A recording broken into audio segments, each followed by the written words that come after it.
All right, we're going to go ahead and get started because it is 3:30 and we want to make sure to honor your time. So as people come in, we'll let them in, join us.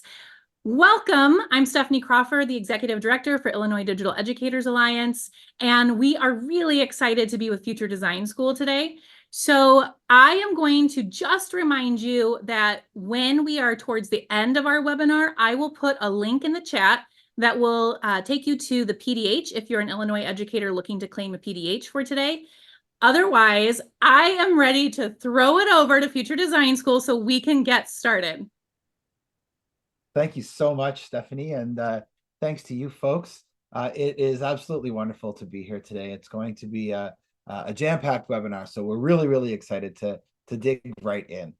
So before we get started, we do often get asked if you're allowed to screenshot slides or tweet, and the answer is emphatically yes. Please do so. We absolutely encourage it, and do please tag us. I will leave our Twitter handle, our X handle there in the chat. It's F Design School. And of course, if you've been with us before, you'll know we always say, just to appease our lawyers, please don't screenshot the whole entire presentation or present our slides as your own. Of course, that's copyright infringement. But a few slides here and there with attribution, absolutely go for it.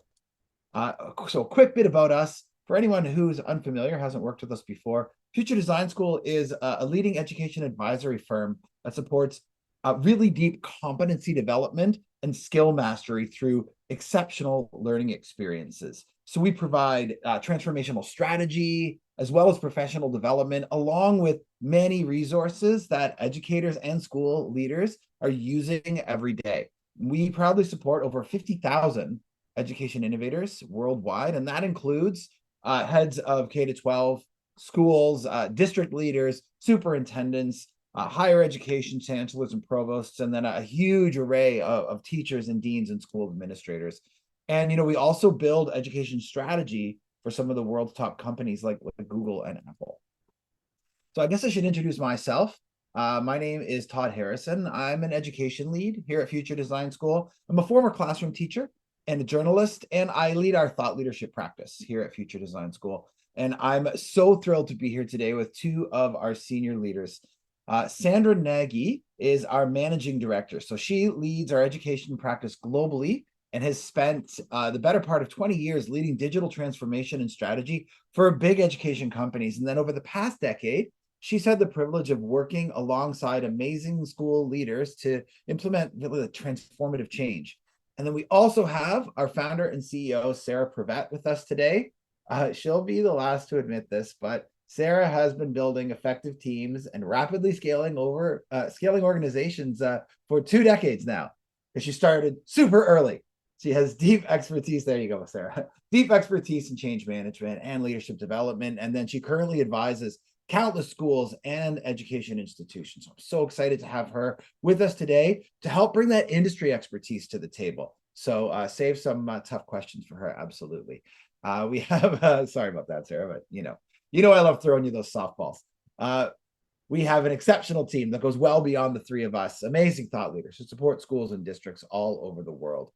So we have some fascinating things to share with you. So get ready for a fast-paced session. We are going to unpack some of the challenges that leaders and then teachers themselves are also facing in finding, training, and then staying around as middle-level leaders. And we're going to provide some strategies for upscaling and supporting teachers. And since I know that this webinar is being viewed by senior leaders as well as current or aspiring middle-level leaders, I invite you to see the insights we're about to provide through a few different lenses. So we'll provide some key considerations for how we might elevate not only the position of middle-level leader itself, but also the people who have the potential to take on these critical roles in our schools.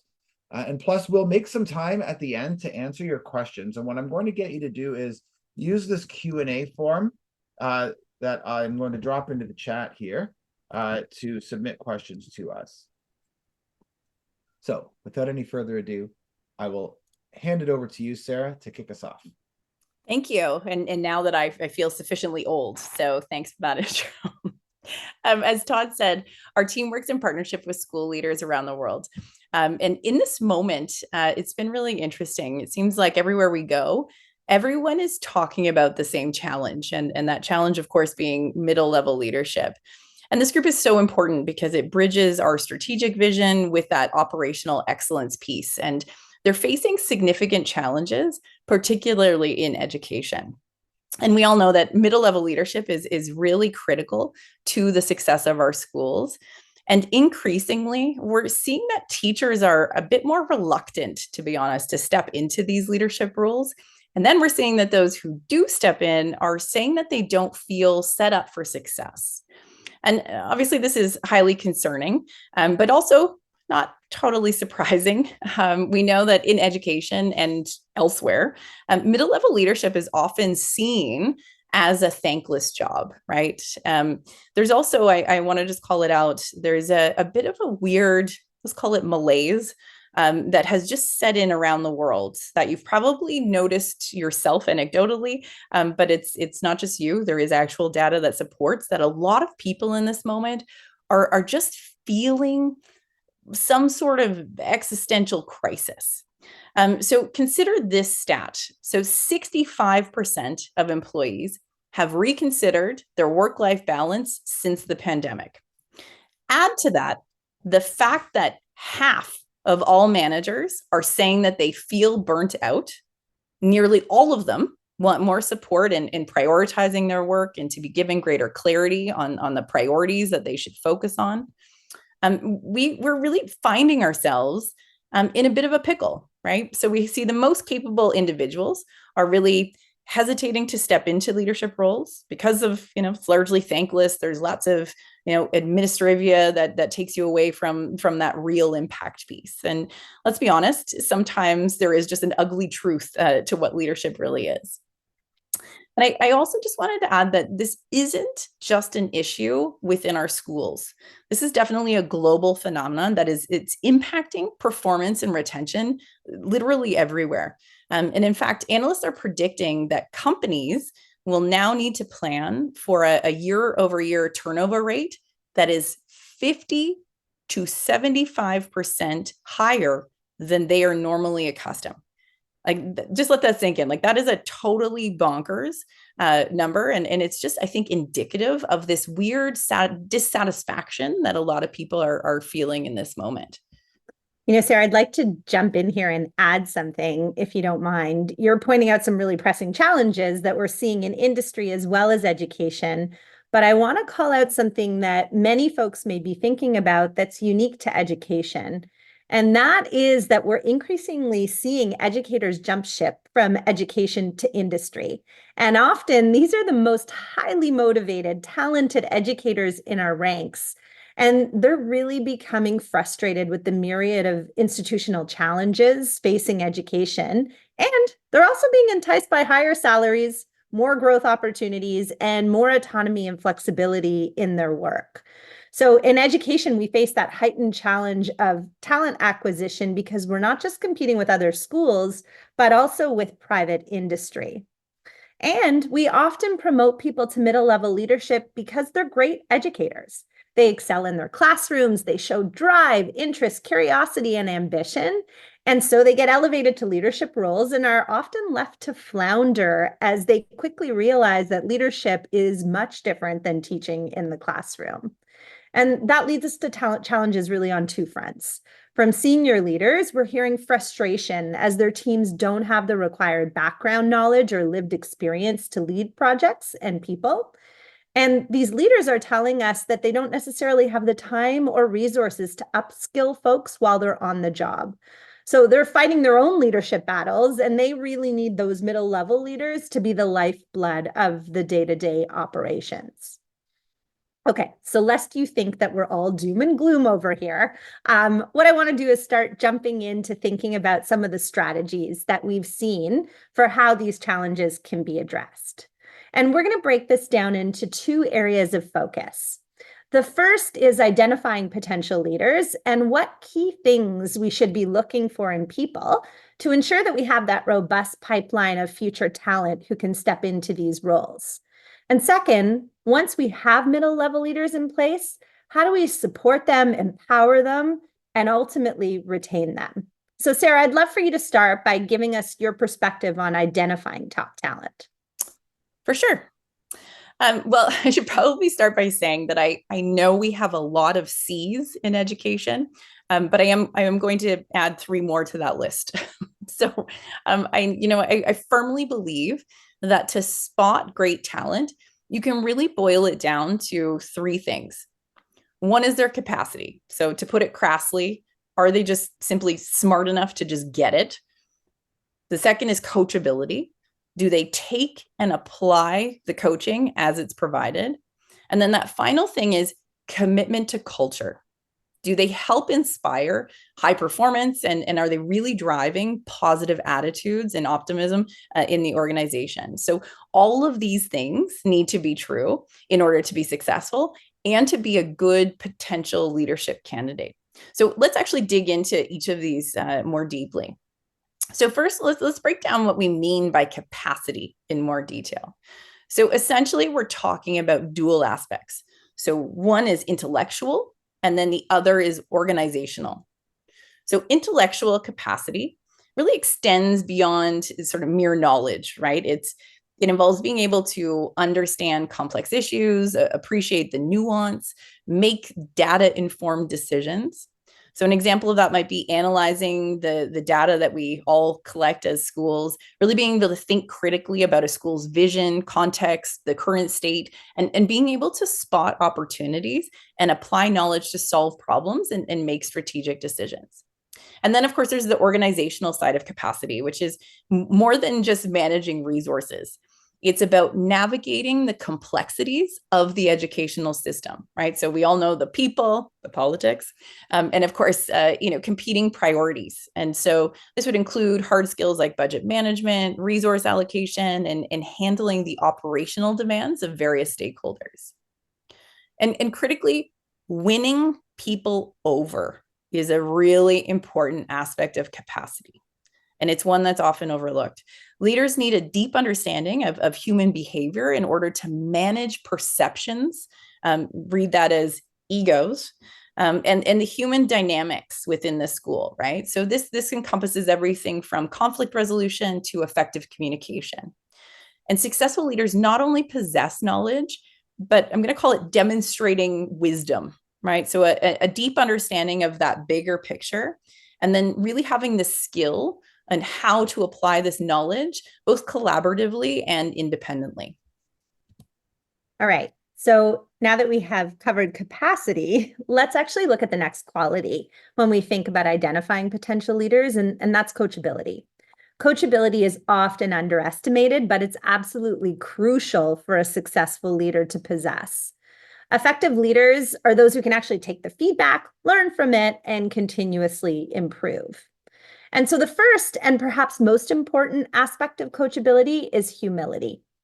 Authentic humility is about recognizing that effective leadership is dedicated to the well-being of students and staff, not to self-promotion. And what this requires is for people to set aside their egos, admit when they're wrong, and also acknowledge the expertise of others. These people understand that leadership is not about being the smartest person in the room, but about making the best decisions for the school community. They also authentically value and respect others' contributions and expertise. And we know that being humble is one thing, but it also needs to be balanced with ambition and motivation. Leaders should be driven by a genuine desire to make a positive impact, motivating them to pursue the best outcomes for their community. So what does that look like on the ground? As leaders, we know it when we see it. But it's really about being genuinely excited about the work and keeping stakeholders, most importantly, the students, at the heart of decision-making, and also being willing to do the unsexy jobs, from taking out the trash to proofreading hundreds of report card comments without complaint. And it's my own hang-up, but I tend to judge people on the trash part. If you're not willing to roll up your sleeves and do anything for the team, then you're just not going to make it on our team. And another aspect is being open to feedback. In order to be coachable, you have to take the feedback. And we'll dig into how and when this can happen a bit later. But it's not just about being open to the feedback, it's also about seeking it out and then applying it. So to use a sports analogy here, we know that most high-performing athletes are in constant pursuit of self-improvement. And similarly, leaders should be actively looking to grow. So this could include things like taking initiative to develop new skills, taking on more responsibilities, or looking for those personal improvement moments, or even things like continuous iteration of your lessons and approaches to teaching and learning. And really that iterative component is key. Good leaders don't rest on their laurels. In fact, it's quite the opposite.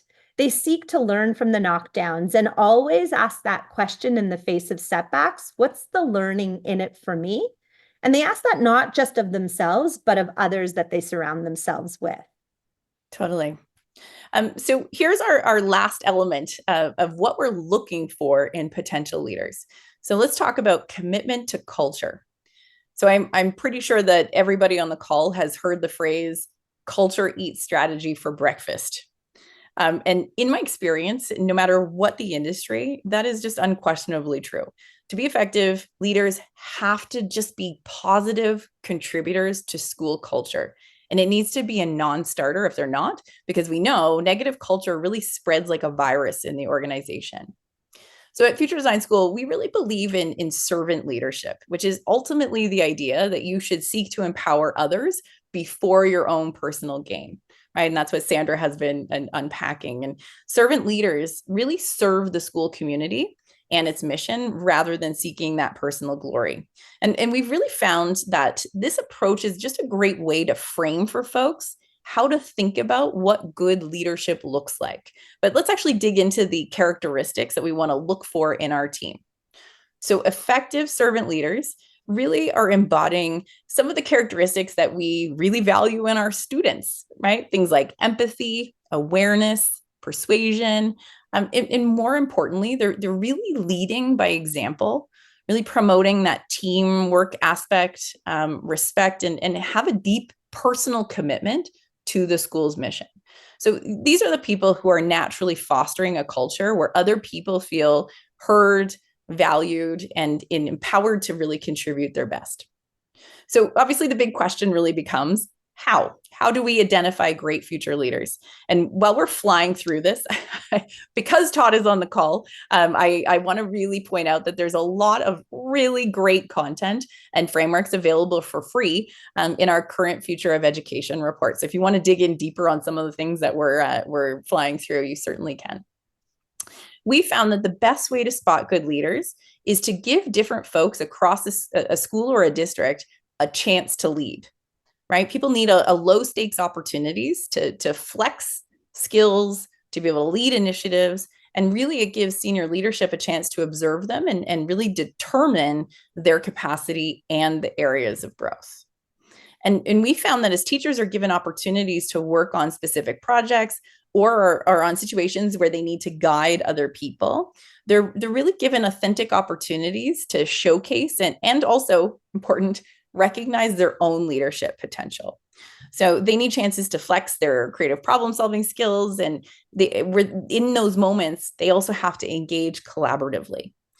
We also want to have moments where they're leading and guiding and having to galvanize people, right? And ultimately, that will showcase their ability to navigate hard conversations or demonstrate that they might need some assistive coaching on how to handle conflict. As they are engaged in these types of opportunities, there's critical look-fors that can help identify rising stars. We find potential leaders are authentically vulnerable. So they might do things like share personal experiences, obviously admit mistakes, be self-deprecating, express uncertainties, but all framed in a positive, supportive manner. We really coach senior leaders to look for people who are able to take really complex ideas and explain them succinctly, right? Often taking the complicated and making it simple is actually one of the hardest things. Listening actively and being able to adapt their communication style to the audience that they're in front of. A willingness to iterate on ideas, being able to champion others and respect the notion of team. They're comfortable navigating in uncertainty. They use creative problem solving. And of course, they're demonstrating sound judgment. So we can really boil it down to evaluating potential leaders on strategic thinking, their level of personal accountability, their collaborative approach, and their adaptability and perseverance in the face of adversity. And I think we could do a whole webinar talking about adversity and resilience and things for kids, but I digress. We know that these traits really help potential leaders to rise to the top. It also sets the stage for how they're assessed on an ongoing basis. And we're going to talk about effective performance management shortly. It's a lot, Sarah. And because of that, we wanted to make sure you all had a useful free takeaway to help. So to get you started, we have a tool that you can all use as a quick baseline assessment for yourself if you're a teacher considering a middle-level leadership role, or for your team if you're a senior leader who's considering who on your team might have that potential to take on more. So if you go to the link that I believe Todd has just dropped into the chat, thank you, you'll find our middle-level leaders diagnostic tool. And for those of you who have read the latest Future of Education report, and don't worry, I won't be asking, but many people asked for the tool. So here you go. When you open it up, you'll be asked a handful of questions, and then you'll automatically receive a document that outlines an assessment of current capacity, coachability, and commitment to culture. In addition, the report generates custom recommendations for how to support this individual or yourself on the leadership development journey. So feel free to use it, share it with your teams. And just a note that all of the information collected will remain confidential and only be shared back with the email address that you enter into the form. So hopefully you'll have a little fun with that one. Okay, so we've covered now how to identify potential leaders. But once someone's in a leadership role, how do we support their ongoing growth and empowerment? And how can we make sure that we keep them? And the answer appears simple on the surface. We need to develop them. But engaging in this development can be hard and time-consuming. And that's really what we want to unpack next. We're hearing from many new leaders that their job satisfaction has actually decreased as they've moved up the ranks in education, really as they've gotten further away from the joy of being in the classroom with students. So promotion based solely on teaching excellence doesn't guarantee effective leadership. And also the transition from peer to leader can be challenging, and it can be, quite frankly, lonely. It really can. And we also know leadership can be rewarding, as many of you on the call know, but it can be painful. Most people innately want to be pleasers. And to that end, a lot of new leaders struggle with taking on a role where sometimes you just have to be the bad guy. So we typically see new leaders struggle with negotiating conflict, dealing with the fact that they cannot please everyone, and picking between evils. Like, let's just be honest, sometimes you're between a rock and a hard place. And often there isn't just one good or obvious choice. And the reality is that leaders don't always get the opportunity to unpack for other people the big why behind why they're making the decisions that they are. And the reality of leadership is, we really have to deal with that on an ongoing basis. And that's a challenge. But we know that with the right people and the right roles being provided with the right support, you can create a collective momentum and meaningful change can take hold. And at their core, effective leaders are the ones we really want to continue to grow. And they're the ones who are asking, how might I continue to improve? And these are really the people that we want to be supporting. And to do that, there are very clear things that they need help with. So one is talking about encouraging the bigger picture perspective. We often talk about leadership as being able to see the full chessboard and really understand how their role, teams, goals, tasks all fit into this much larger plan for the school. And in order to grow this characteristic in leaders, senior leaders need to ask themselves, are we communicating the vision for the school on a very nuanced and ongoing basis?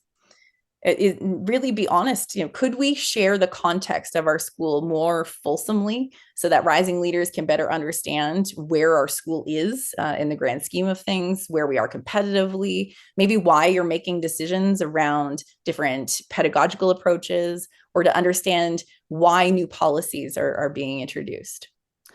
And to that end, as we move excellent educators into leadership roles, encouraging the bigger picture is just not enough on its own, right? We need to also be thinking about how we're consciously filling the gaps in understanding as we empower them to take on more responsibility. And they need to understand the longer term vision, right? And the best way to do that is to involve them wherever actually possible in establishing that long-term strategy. And if they can't be, or if they just haven't been part of that process, it's really, our role as senior leadership to really get them up to speed. Another thing I'll add to the senior leader's plate, because there's not enough going on, is really to think of yourself as that developer of talent, right? And how do we enhance decision-making skills? And we know that great leaders need to make decisions on a daily basis. I'm going to say probably an hour by hour basis. And we know some are big and some are small, but they all really need conviction to ensure effectiveness. And as new leaders emerge, this is often a key area for enhancement. So we want to use what we know actually works in education, right? A gradual release of responsibility. We want to be able to also provide maybe decision-making models, even decision journaling, really trying to cultivate that reflective practitioner approach. And reflection is one of the key soft skills that they need. You can see that I'm kicking myself for calling them soft, but I don't have a better word. But let's call them essential skills. Let's just go with it. But they really need to be focused on their own ongoing development. That's really important. Truly. And that ongoing development is how we can elevate leaders and ensure that they're continually growing in their depth and the breadth of areas that they can support. And so to that end, we advocate for training, coaching, and reflection. And we support development with formal performance management as well. And we'll walk you through our thinking on that shortly. When we think about ongoing training, we know that each individual will have strengths and areas for improvement. And as we coach our middle level leaders, we want to be aware of where they can use training. And a little plug, we can absolutely help in many of these areas. If you need support with communication, facilitating difficult conversations, data-driven decision-making, designing experiments, supporting culture, and so on, we often work with schools to design programs that meet their leaders' specific needs. So in addition, experiences outside of the school building can broaden their understanding of leadership.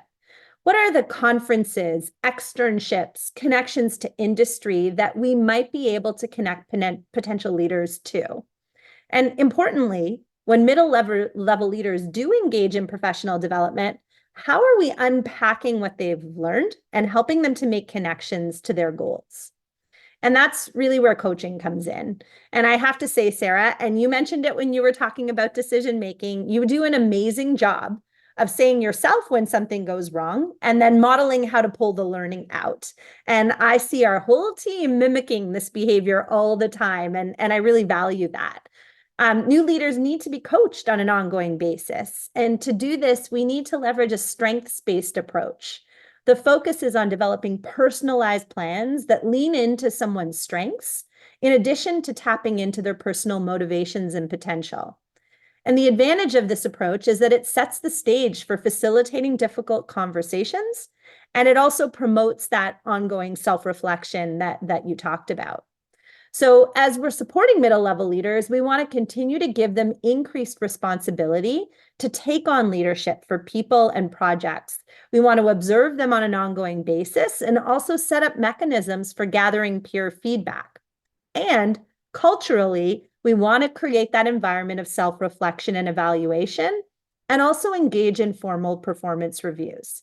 And Sarah, I know how much you love performance review time, so I'll pass it over to you for the next part. I'm just going to say that I have a complicated relationship with performance reviews, and I would definitely be lying if I said, or I didn't say that I dread the big annual performance review cycle, but that's not the point.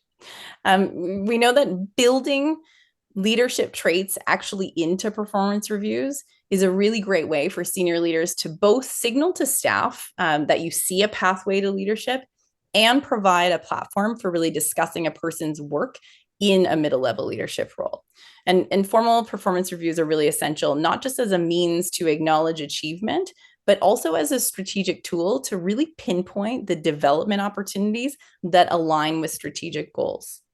We always advocate for that first step being a self-evaluation, right? And this practice is intended to be an honest and thoughtful reflection and be a comprehensive review of strengths alongside areas for improvement and actions being actively taken for skill development.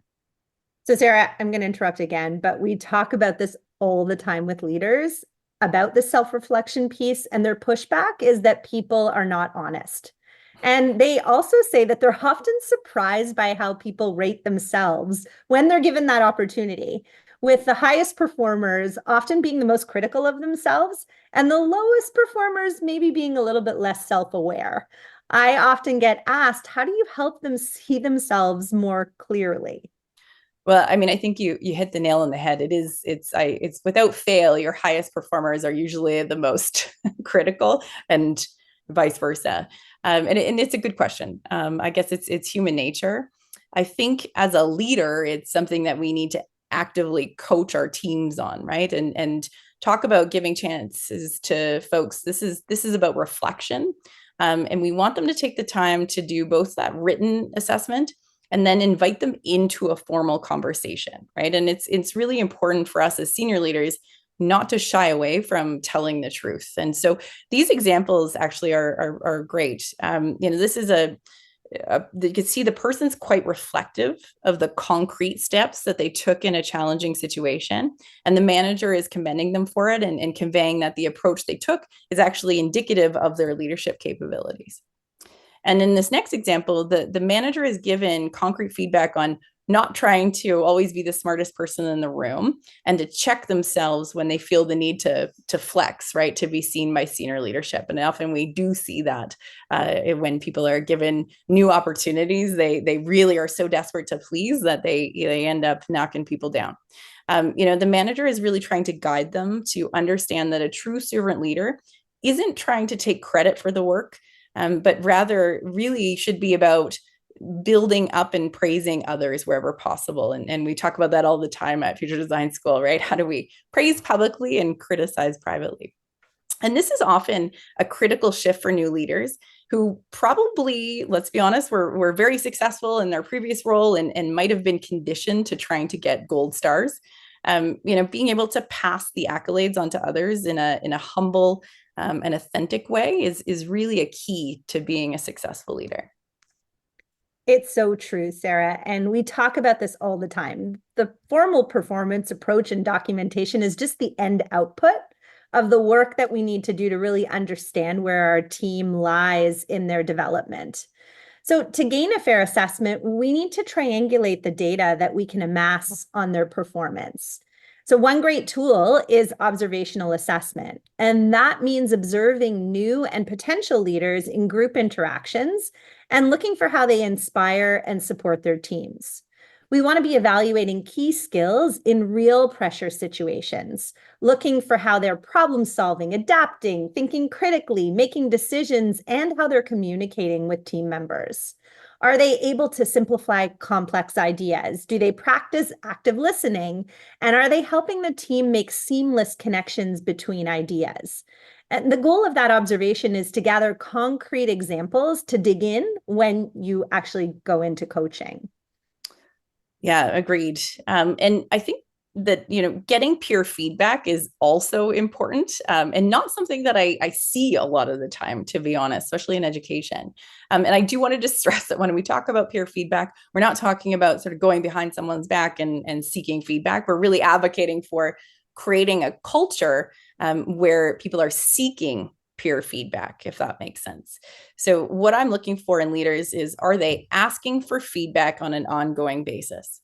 So we do postmortems on every project that we undertake. And in those moments, I'm putting extra weight on how folks are seeking and receiving peer feedback and how they respond to it, right? It's always amazing. You can hear people's tone. When thinking about creating that culture of peer feedback, it's really, really important to scaffold the approach, especially for folks who might not have worked in this type of culture previously. So we're very specific about how to give peer feedback. And I'm sure many of the teachers on this call do this in your classroom as well, but I'm going to break it down anyways. We want to ensure that peer feedback really addresses both strengths and areas for improvement, right? We want to make sure that all the feedback is really anchored in the situational context in which it occurred. So this means describing the situation so everyone is on the same page, talking about the specific behavior or activity, really clearly stating the impact of that. And it's really important not to bring in prior adjacent situations, as that can complicate things, right? And anyone who's married will know that from deep experience. Another area we do coach on is actually tone, right? It is so critical to be constructive and positive and non-judgmental. So it's about coming together for the work. And we want to really frame feedback with a future orientation. So how are we moving forward and thinking about the next time we're in a similar situation? And finally, we want to make sure that people have a chance to ask questions and to clarify. And we also want to invite ongoing dialogue if they have thoughts about the conversation afterwards, really leaving that door open for ongoing discussion around that. So it's not just a one and done conversation. This is quite a lot, as you said earlier. But I am wondering if now might be a good time to paint a picture of how all of these things actually come together. I would love to do that, Sarah. So hopefully you all have a few more minutes to come with me on this journey. What if there were a training program for potential leaders that required participants to flex these skills while working on real initiatives? We know that existing leaders are often overworked and don't have time to drive every one of their priorities forward. What if at the end of a school year, a school posted internal project positions?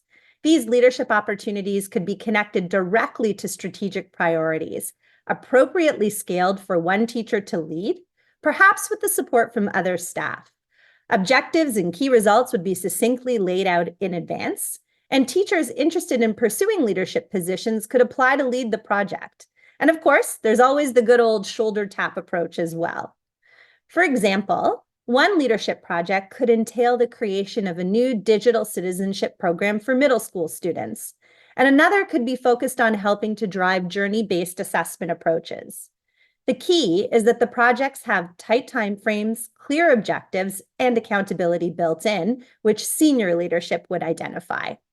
Together, these teacher leaders working on the projects, perhaps there's 4 or 5 a year, become a leadership development cohort, and they participate in ongoing training, gaining key skills that are directly related to the school's strategic objectives and the project to which they've been assigned. Each project leader is also assigned a mentor within the school to whom they'll also be directly accountable for this project. And after learning some basic skills in agile project management and strategic foresight, the teacher develops a project action plan ready to launch within the school year. As they work towards the goals of the project, the existing leadership team will assess individuals on their capacity to take on a leadership role in their school or district. Through observational assessments, peer feedback, self-evaluation, and formal performance review, the school leader is able to assess how capable and coachable individuals are. During this time, the teachers could receive release time, a stipend, or other incentives as compensation for their work. In addition to the on-the-job training and the authentic experience they'll be gaining. Of course, there's also an opportunity for us to assess that notion of commitment to culture on top of that capacity and coachability. At the end of the program, some of these project leaders might go on to apply for leadership positions, while others might decide they prefer to work directly with students in the classroom. And some of these future leaders could then continue training, taking on new projects, or moving into leadership roles. Perhaps this evolves into a completely different approach of leadership altogether, where some strategic initiatives are more distributed, helping to reduce workload for the senior team, while also developing that next generation of leaders. I love it. We definitely know that providing visibility to potential leaders on the realities of the position are really vital steps in building a successful leadership funnel in our school, right? Answering the problems that we talked about at the beginning. And this authentic experience with real accountability really does provide leaders with an opportunity to really see the potential in candidates. And it's in a low stakes environment before you throw the keys over to the school, right? In summary, we really want to reward people for their attitude and their approach. It really does matter more than expertise. Lots of skills in leadership can be learned, but you just can't create the right attitude. And leaders need to think about what expectations are we setting and what support are we really providing to help our rising leaders achieve them. And, of course, it's not a one and done conversation. We want to keep revisiting and re-emphasizing our expectations and providing both pressure and support to our teams to make sure we're achieving them. And if we're able to do this, we're not only going to increase the success rate of our leaders, but also ultimately our schools. Well said, Sarah. Absolutely.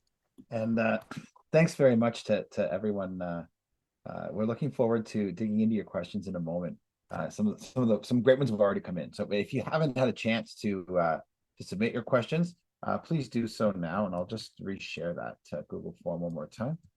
I won't make it in bold italics this time, so it's a little bit less dramatic.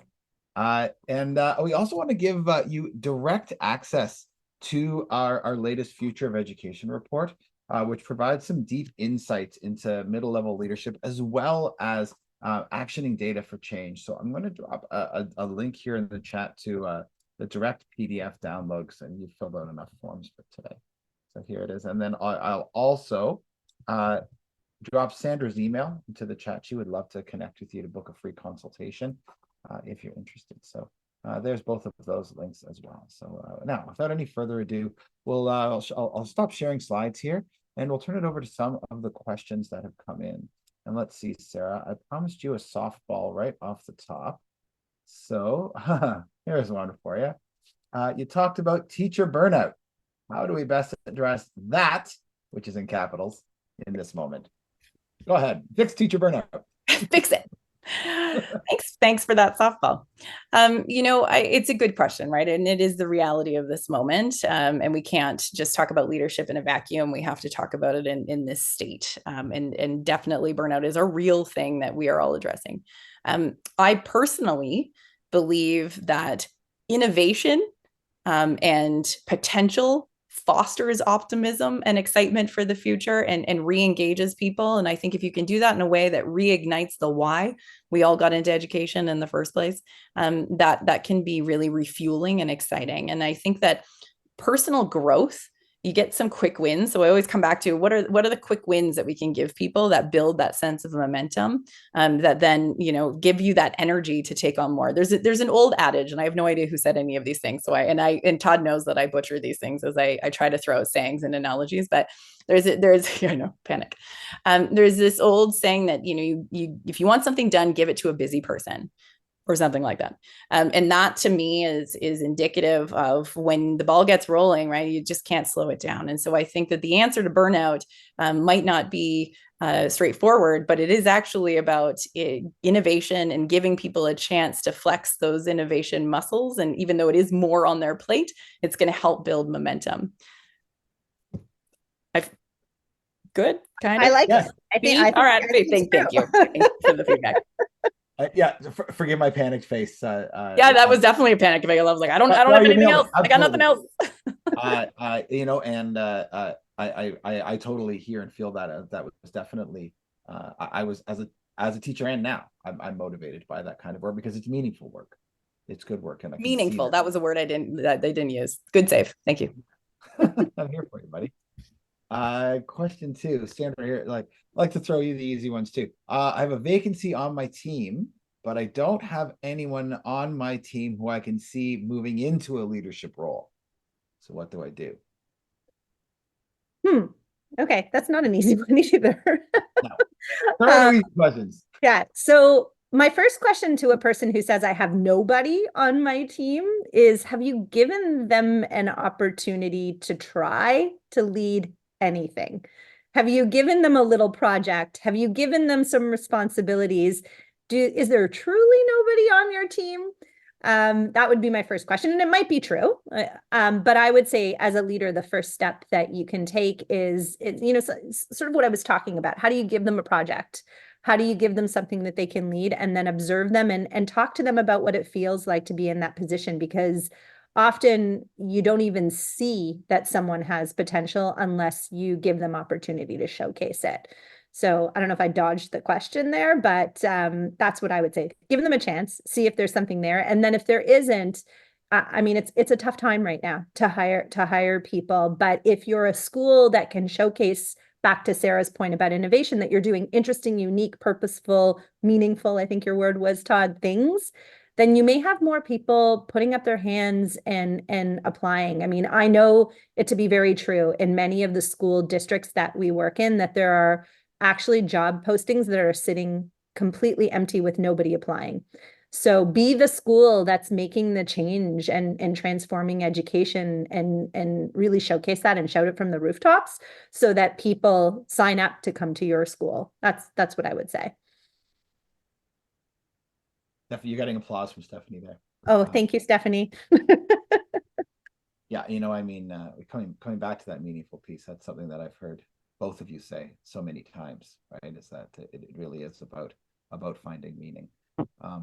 Speaking of which, there's a number of questions from teachers who clearly kind of see an opportunity in what the two of you shared today. So Sarah, I'll give you just a representative example from all of those questions about sort of next steps. I'm a teacher, but I want to move forward in my career, and I think I have all of the traits you described to be a great middle level leader. What's my next step? So if you ask a similar question, I'll say, my answer is you should probably apply to whoever asked just the last question. But yeah, our matchmaking is our new service we're going to provide here. It's a great question, right? And I think there's a couple of things that I would suggest. One is, how can you demonstrate those traits, and how are you narrating and finding opportunities that you can bring forward? So oftentimes, and this is true of most good leaders, at least, good leaders are looking for people who have self-agency, who is actively, authentically engaged, excited enough. So if you come to a senior leader and say, I've spotted this opportunity, here's what I see as the gap, and I'm willing to dig in if you'll support me to help fix this, then like that displays just a hunger and a passion and a hustle that is really hard to ignore. So I think coming forward and saying that you're hungry, but doing it in a way that isn't, I want to be a leader, I want to raise, I want those things. It needs to be authentically about how do we help achieve the school's strategic goals, and being able to demonstrate that. I think that's really, really important. So, thinking about what gaps and opportunities you see, how can you bring that forward? How can you provide value to the organization at a different level that shows that you're going above and beyond? And then being able to invite or request feedback and coaching, right? And advice. The best way to get ahead in an organization is to provide value and ask for advice on what else you could be doing, and then hustle to make that value realized. And so I think starting that conversation, building rapport and trusted relationships with the senior folks, if they see you as a dependable person who can get stuff done, that is invaluable. And that's going to mean that they're going to start to look for you for other opportunities. Does that answer the question? Absolutely. I think so. Thank you, Sandra. I said absolutely, and I said, oh, yes, absolutely. Sandra, one for you, because you had just mentioned it. It says you talked about your leadership program, and I'm assuming they mean that the concept that you were talking about at the end there. Is this something I can sign people up for? Great question. The leadership cohort, we do offer it directly to districts and to schools. So if you're in a school where you've got a handful of teacher leaders or rising teacher leaders, 4 to 5 people that you want to pull together, then we can run that cohort for you. If you're a single teacher that's sitting there and saying, I would love to sign up for a cohort like that, I wonder sometimes too about how you can pull together a group and then come in and speak with us about it. But it's a program that we run, often sponsored by a senior leader in a school who's trying to cultivate their their middle level leadership team. But if this is something that you want to talk about, I know Todd, I believe you dropped my email into the chat. I'm happy to jump on a call and talk about that piece of it, and really anything that folks are walking away from this call with. Feel free to reach out. We're happy to answer any of your questions. And yeah, I think if, I don't know, Todd, if there's any other questions, but we can probably wrap here, Stephanie, unless you have any specific questions for us. I just have to say, I think it's always so refreshing to hear these things put together. It's not just like, well, it wasn't just apply. I mean, you have to apply, right? But it's not just apply. It's like, here are all of these things, and it's okay to want something different, and it's okay to know what you're looking for, and here's what you should be cultivating, or, you know what I mean? Like, it was just all of these things. So I just have to say, I really appreciated listening to all of this, and even thinking of it from, you know, whether you're a teacher wanting to move up, or whether you are a higher level role, right, in that leadership, and you are wondering how you can better support that middle level leadership. I just, again, really appreciate what you talked about here today. I think it was truly helpful. So I just have to give all the kudos. Thank you. We appreciate you having us, and we love coming to talk to the idea group. So thank you so much, Stephanie.